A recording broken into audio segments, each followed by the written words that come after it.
നമസ്കാരം. മാസപ്പടി കേസിൽ വീണ്ടും പരിശോധനയുമായി എൻഫോഴ്സ്മെന്റ് ഡയറക്ടറേറ്റ്. കോഴിക്കോട് അടക്കം 8 ഇടങ്ങളിലാണ് ഇപ്പോൾ പരിശോധന നടക്കുന്നത്. ഇത് 3-ാം തവണയാണ് ഇ.ഡി. വ്യാപക പരിശോധന നടത്തുന്നത്. ഇ.ഡി. അസിസ്റ്റന്റ് ഡയറക്ടറുടെ നേതൃത്വത്തിലുള്ള 4-അംഗ സംഘമാണ് ഇപ്പോൾ കോഴിക്കോട് പരിശോധന നടത്തുന്നത്. നന്ദുലാൽ എന്ന റിയാസിന്റെ സുഹൃത്തിന്റെ വീട്ടിലും പരിശോധന നടത്തുന്നുണ്ട് എന്നാണ് ലഭ്യമാകുന്ന വിവരം. DTPC കോർഡിനേറ്റർ ആയിരുന്നു നന്ദുലാൽ. മുഹമ്മദ് റിയാസ് MLA-യുടെ അടുത്ത സുഹൃത്താണ്. മാസപ്പടി കേസിൽ പ്രതികളാക്കപ്പെട്ടിട്ടുള്ളവർക്ക് ചാർജ് കൊടുക്കുന്നതിന് മുന്നോടിയായിട്ടാണ് ഇത്തരത്തിൽ അവസാനഘട്ട പരിശോധന എന്ന നിലയിൽ ഈ പരിശോധന ഇപ്പോൾ ഇ.ഡി. നടത്തിക്കൊണ്ടിരിക്കുന്നത്. അതേസമയം കോഴിക്കോട് കേന്ദ്രീകരിച്ച് തന്നെയാണിപ്പോൾ കൂടുതൽ പരിശോധന നടക്കുന്നത്. CMRL എക്സാലോജിക് മാസപ്പടി കേസിലാണ് അങ്ങനെ വീണ്ടും ഇ.ഡി. റെയ്ഡ് നടത്തുന്നത്. ആദ്യഘട്ടത്തിൽ ECIR രജിസ്റ്റർ ചെയ്യുന്നതിന് മുൻപ് പരിശോധന നടത്തിയിരുന്നു. പിന്നീട് അന്വേഷണവുമായി മുന്നോട്ടു പോകാമെന്നുള്ള കോടതി അനുമതിയോടെ പ്രതിപക്ഷ നേതാവ് പിണറായി വിജയന്റെ വീടുകളിൽ ഉൾപ്പെടെ പരിശോധന നടത്തി. പിന്നാലെ വീണ ടിയെ 2 തവണ ചോദ്യം ചെയ്യാനും വിളിപ്പിച്ചതാണ്. സ്വത്തുക്കൾ അറ്റാച്ച്മെന്റ് ചെയ്യാൻ പോകുന്ന നടപടികളിലേക്ക് കടക്കുന്നതിന് മുൻപാണ് വീണ്ടും പരിശോധന നടത്തുന്നത്. പണം എങ്ങോട്ട് പോയി എന്നത് കേന്ദ്രീകരിച്ചാണ് അന്വേഷണം പുരോഗമിക്കുന്നത്.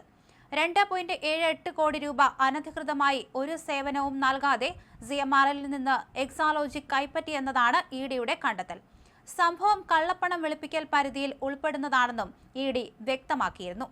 എന്തായാലും എക്സാലോജിക് CMRL നൽകിയ സേവനം, CMRL നിന്ന് ലഭിച്ച പണം എന്ത് ചെയ്തു എന്നീ കാര്യങ്ങളിൽ വിശദമായ വ്യക്തത തേടിയാണ് ഇ.ഡി. വീണയെ ചോദ്യം ചെയ്തിരുന്നത്. കേസിൽ SFIO കുറ്റപത്രത്തിന്റെ അനുബന്ധ രേഖകളുടെ പരിശോധന ഇ.ഡി. നേരത്തെ ആരംഭിച്ചിരുന്നു.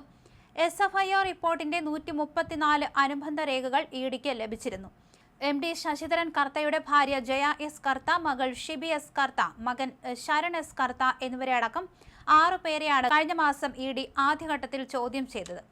അതേസമയം പിണറായി വിജയന്റെ മകൾ വീണ വിജയന്റെ കമ്പനിയായ എക്സാലോജിക്കും കരിമണൽ കമ്പനിയായ CMRL-ഉം തമ്മിലുള്ള സാമ്പത്തിക ഇടപാടിൽ എൻഫോഴ്സ്മെന്റ് ഡയറക്ടറേറ്റ് നടത്തുന്ന അന്വേഷണം തുടരാമെന്ന് കഴിഞ്ഞ ദിവസം ഹൈക്കോടതി വ്യക്തമാക്കിയിരുന്നു. ഇ.ഡി. അന്വേഷണം ചോദ്യം ചെയ്തും സമൻസ് റദ്ദാക്കണമെന്ന് ആവശ്യപ്പെട്ടും CMRL സമർപ്പിച്ച അപ്പീൽ ഹൈക്കോടതി ഡിവിഷൻ ബെഞ്ച് തള്ളുകയായിരുന്നു. ജസ്റ്റിസുമാരായ രാജ വിജയരാഘവൻ, KV ജയകുമാർ അടങ്ങിയ ബെഞ്ചാണ് കേസിൽ സുപ്രധാന ഉത്തരവ് പുറപ്പെടുവിച്ചത്. ഇ.ഡി. അന്വേഷണവുമായി മുന്നോട്ടു പോകാമെന്ന സിംഗിൾ ബെഞ്ച് ഉത്തരവിൽ ഇടപെടാൻ കാരണങ്ങളില്ലെന്ന് വ്യക്തമാക്കിയായിരുന്നു കോടതി ഹർജി തള്ളിയത്.